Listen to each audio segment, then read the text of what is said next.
Nostalgia is a powerful drug, and when games like Final Fantasy VII Remake, Warcraft 3 Reforged, and classic consoles such as the SEGA Genesis Mini can get more attention and hype than the newest upcoming titles, there's definitely something more to it than just hype. So why do we find remakes and re-releases of old things so enticing? And more importantly, why does it make us feel so good? Nostalgia. A good hurt, believe it or not, nostalgia is a lot like a cigarette. You have a hit of it and whatever you were concerned about goes away for a brief moment. Eating pizza might have health benefits. According to science, a lot of people will agree that pizza is one of the greatest foods on earth. While it's not as quickly addictive as a Camel Crush, there's definitely some similarities to how good they both can make you feel and its effects as a coping mechanism of sorts. When we partake in something we find nostalgic or related to a happy memory, we experience a chemical reaction in our brains, specifically in the hippocampus and amygdala areas, sometimes referred to as the reward center. In short, we see something we remember fondly, be it an old neighborhood, Mario, or even the first few notes of a title screen. As a result, we experience a similar dopamine rush one would get from nicotine from something as simple as seeing a print ad in a magazine. Your reward center is triggered, and you now fondly look back on a moment in time, real or fabricated.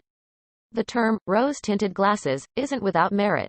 Still, it's rarely regarded for being particularly healthy. When we fondly look back on an experience, piece of media, or an event, we tend to over-romanticize it and create false positives. While this isn't a bad thing, who wants bad memories?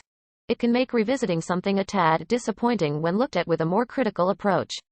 Specifically in video games, it's not uncommon to hear that a game hasn't aged well, but the remaster or remake will be exactly as I remembered it.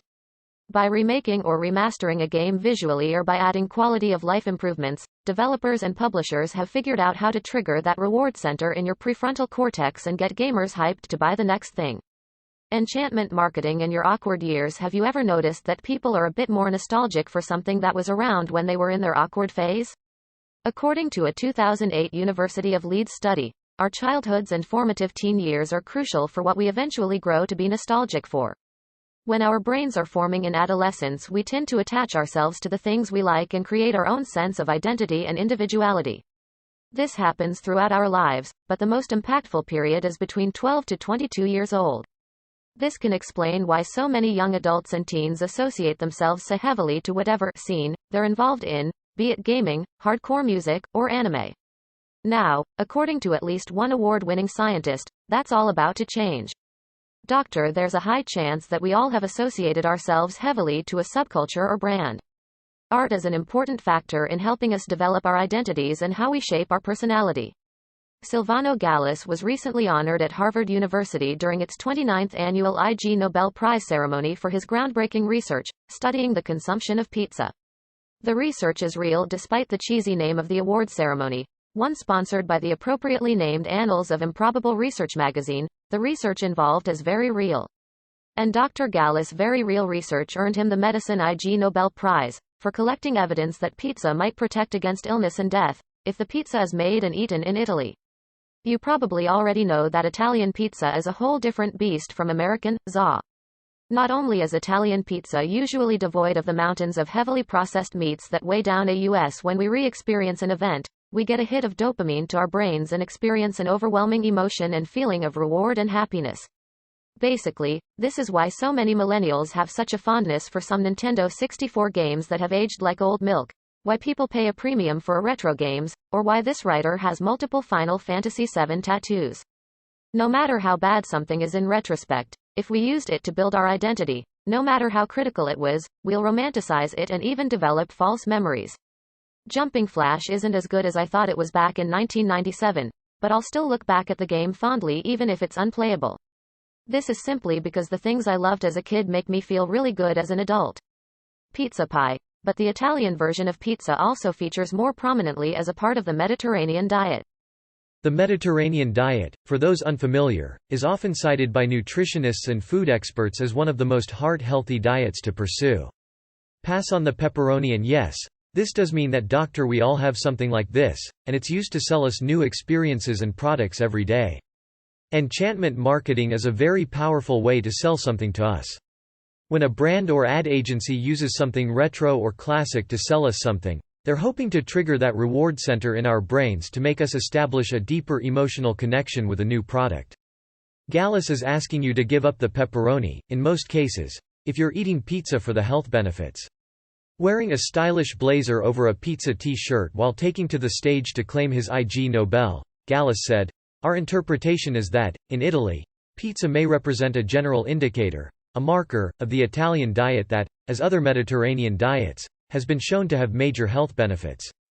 In conclusion, we recommend eating Italian pizza, but it should be Italian, and please hold the pepperoni for health reasons." The very notion of a pepperoni or bacon-less pizza may be absolute sacrilege to the host of carnivorous pizza lovers out there, but the statistics seem to agree with the doctor's research. It may be worth skipping the chain pizza outlets out there in favor of a local pizzeria next time. If you look back at the ads and hype around the PlayStation Classic, there's some really powerful imagery there. This is an excellent example of enchantment marketing due to the trailer's juxtaposition of classic 3D models mixed in with modern music and a fast-paced, fun presentation that subconsciously tells you, the viewer, to remember all the fun you had back when you were a kid playing PS1 games. While we all know the end product was less than stellar, I still remember waiting in line to buy one release day because the marketing made me fond of the days when I would play Resident Evil with my friends after school, and every time I saw an ad or looked at the box, all those feelings of summer break in the late 90s came flooding back. Enchantment marketing is used in many ways to make us want to re-experience that old feeling with something new. While all industries have some sort of nostalgia attached to them, gaming uses this feeling heavily. Thin crust, some extra vegetables and quality mozzarella cheese, in moderation, can lead not only to a new appreciation for gourmet, but also to a healthier gut and heart. You might also dig. Outside of the basic throwback DLC skins such as the ones found in Resident Evil 2, Remake and the occasional limited edition Pixel amiibo, there's examples of more egregious nostalgia used in gaming when it comes to the frequent releases of remasters, remakes, and classic collections consoles. All three of those types of releases are essentially made to sell you the thing you loved as a kid again on a new platform. While this isn't a bad thing at all, NES Remix is pretty great. It's mostly successful because a majority of gamers are trying to recapture those feelings they had when they were younger. It's okay to remember ultimately, nostalgia isn't all that bad. Getting the chance to re-experience fond memories, even if they're false positives, is still something that's positive and, for many, a way to cope with a less than ideal current situation. While I may have come off a bit critical of how nostalgia is used to market and sell games to us, I've personally had some great experiences with my SEGA Genesis Mini, and I can't wait to get those feelings all over again later this year where Final Fantasy VII Remake releases.